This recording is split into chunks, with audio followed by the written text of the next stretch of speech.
Welcome to this tutorial on taking automated blood pressure in your dental office. My name is Brian Oglander. Thanks for tuning in. We're going to be talking about how to use both the brachial blood pressure cuff as well as a wrist blood pressure cuff as a quick, effective means of recording blood pressure on your patients. One of the reasons why you're going to be taking and checking blood pressure is because it becomes part of your medical history. There's going to be patients who are taking blood pressure medications that may be poorly controlled. There's going to be other patients that don't even know that their blood pressure is elevated. And so you may be able to screen for some of these patients and either get the patient to the physician or at least advise them that, hey, your blood pressure is elevated. Maybe you want to get this checked out or at least continue to follow it. When your patients come into the office, as part of your medical history, perhaps your hygienist is seeing the patient or an assistant is seeing the patient. A couple things about the blood pressure before you even take it. First of all, you want to make sure that the patient hasn't been exercising for at least 30 minutes to an hour before you check their blood pressure. You want to make sure they haven't been drinking coffee or haven't ingested a lot of caffeine. Perhaps you want to make sure they're not dehydrated, they haven't exercised. Stress can sometimes affect blood pressure as well. I mean, patients are going to be a little bit nervous when they come into the office, and that can have an effect on our blood pressure. But you do want to check a few things before you take it. That way you'll know if your blood pressure is elevated or not. Maybe it has something to do with some of the factors the patient brought in with them to the office. A couple other things about the blood pressure. Once your patient is seated, give them at least about 5 minutes before you check it. Perhaps you're going to take or review their medical history. Perhaps you're going to make sure their address hasn't changed for mailings or whatever it may be. But give them at least 5 minutes to relax, and then you can start recording your level. The quickest way to measure blood pressure, and what I have right here, this is what's called a automated brachial blood pressure cuff. You can get this at Walgreens, Walmart, any drugstore, and there's nothing fancy. Generally for your office, you may want to have both a regular adult size and a large size. That's pretty much all you'll need. These cuffs are really a quick, convenient way to check blood pressure. A couple things about what you're going to have. You're going to have your readout right here. You've got your tube outlet right here. This is where the brachial cuff is connected to the readout. And then you actually have the cuff itself. The bladder, this is the part that actually inflates.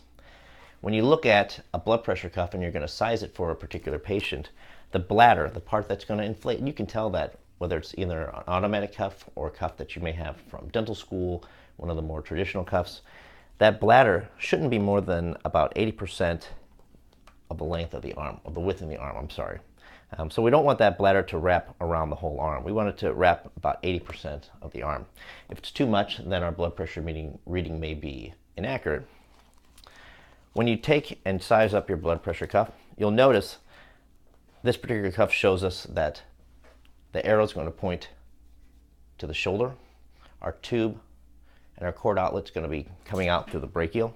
So we're going to place our cuff on the arm like this. Remember, you want to be about 2 fingers width above the antecubital fossa here, so we want to leave some room. We want to make sure that our cuff is totally encircled and seated, and then we can press the on-off button and record our blood pressure. A couple things about taking your blood pressure. When you take this, you want the arm to be at right atrial level, right at level of the heart. So you could potentially hold the patient's arm and support it, or you can have it dependently down on an armrest. If it's resting dependently, it can elevate the blood pressure slightly. A more accurate level is right at arm level, or right atrial level. Either way you decide should be sufficient for your office. Of note though, I'm taking the blood pressure on this mannequin in the right arm. Generally you want to use the non-dominant hand to take, or non-dominant arm to take blood pressure. For most people that's going to be the left arm. The reason why, that's going to be more of an accurate reading. We're using the right side here on this mannequin because this is the articulation arm for him, and so it's easier for me to show you. Another thing that I have here, this is a wrist blood pressure cuff. This is probably even a more convenient way to check blood pressure for your patients. Again, you can get this at Walmart, Walgreens, any type of drugstore.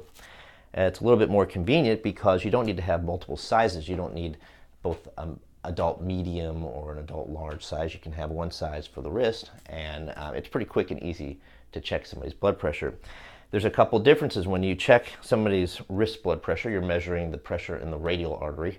Again, when you check With a regular brachial cuff, you're measuring the brachial artery. The radial artery is smaller, so your blood pressure may be slightly elevated here. The arteries are smaller, and so when it checks blood pressure, they could be a little bit higher.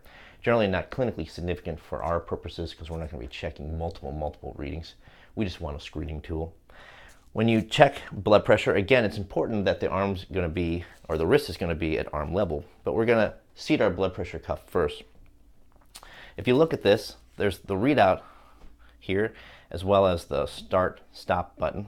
That portion is going to be directly over the radial artery. So we've got the patient arm palm up, and we place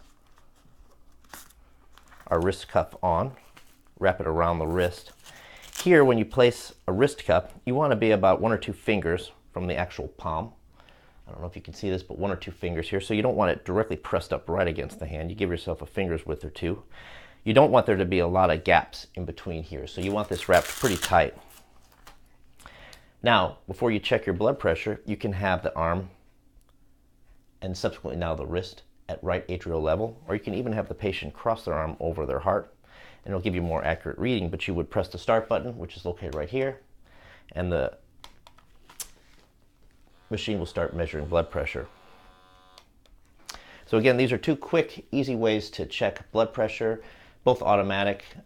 Both are going to give you a fairly accurate reading so that you can screen patients who may be on blood pressure medication or are poorly controlled hypertensives, and at least give you some more information than if you weren't doing it. Thanks again for watching this tutorial. If you have any questions, certainly email me, and certainly look up our website and start going through some of our great continuing education classes we have at southwestoralsurgery.com under our continuing education section. Thank you.